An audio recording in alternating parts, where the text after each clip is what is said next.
walang pagdududa. Isang batang penguin sa selda na kulay abo naghahanap ng labasan. Sa takot at kaba, kumikislap ang ilaw ng mga bantay sa paligid. Habang malamig na pasilyo ay umaaling-alungaw. Maliit na paa ay nagsimulang kumalaw. Tumulas siya ng mabilis sa lihim na daan. Sa mga lagusan at tubo siya ay tumakas, habang alarma ay tumunog sa buong kulungan. Tinawag siya ng kalayaan sa malayo, habang tumatawa siya sa yelong hangin. Ang pagtakas ay natapos sa araw na iyon.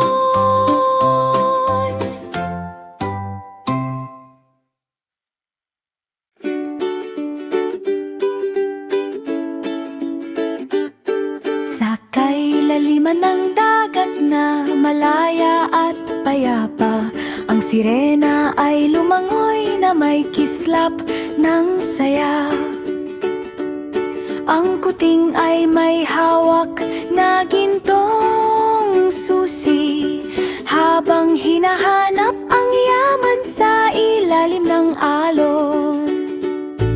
Mabilis silang lumangoy upang makita ang lihim, habang kumikislap ang kayamanan sa dilim. Binuksan nila ang kaban ng may pagkakaisa, at sabay nilang pinagsaluhan ang ginto at perlas. Sumayaw sila sa ilalim ng malalim na dagat, habang mundo sa ilalim ay kumikinang at masaya. Isang mahiwagang mundo sa kailaliman ng dagat. Ang batang penguin ay sumakay sa pating sa ibabaw ng alon na malawak at madilim. Siya ay sumisid at tumalon sa hangin, habang dagat ay kumikinang sa mahiwagang ningning.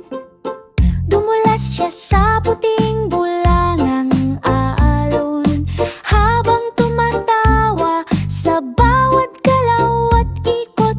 Nakipagkarera siya sa mga balyena sa dagat, habang maligayang tunog ay sumasabay sa hangin. Ang dagat ay naging maliwanag at masaya, habang penguin ay kumakaway sa malayo. Isang surfing na paglalakbay na may kislap ng saya.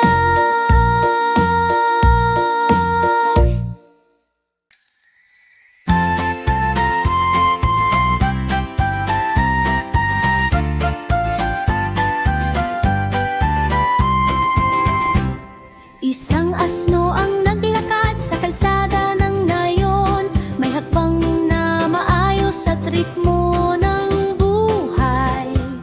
Bitbit ang basket ng kalabasa na bilog sa makukulay na bahay na nasa paligid.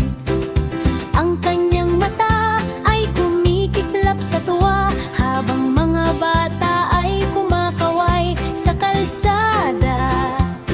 Ang basket ay umuugoy sa kaliwat kanan sa ilalim ng bahagharing kalangitan. Ang mga kalabasa ay kumikinang sa araw, habang kwento ng ani ay dahan-dahang bumabalot. Ang nayon ay puno ng ngiti at sigla.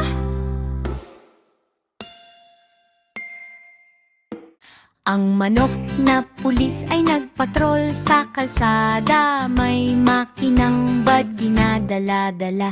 Dumating ang T-Rex na malakas at malaki, naglalakad sa lungsod na parang hari. Huminto ka dyan, sigaw ng manok na maliit, ngunit puno ng tapang at tindig na matibay. Sinubukang tumakbo ng dambuhalang dinosauro, ngunit nadulas sa mga itlog na nakakalat sa kanto. Nagdiwang ang mga tao sa tagumpay ng batas. Bumalik ang kapayapaan sa dulo ng oras.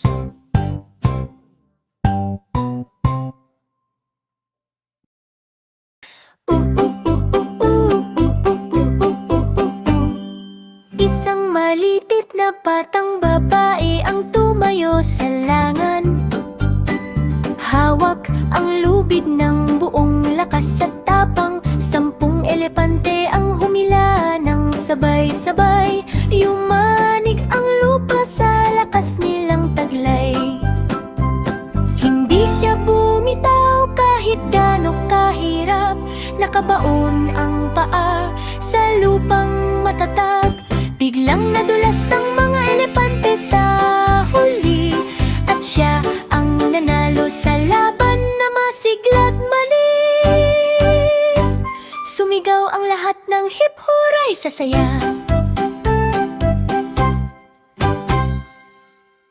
La la la la la la la la la la la la la la la la la la. Isang ardilya ang tumalon sa araw ng pizza. Sa maliliit nitong paa, kinuha ang daan.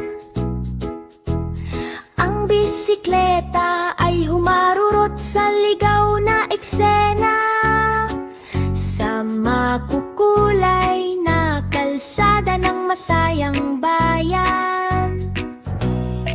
Mga kahon ng pizza ay umindayog sa galaw. Habang gulong ay mabilis na umiikot at tumaalpas. Kaliwa't kanan ng manibela sa kilig na takbo. Habang hatid ang ligaya sa bawat sulok ng mundo.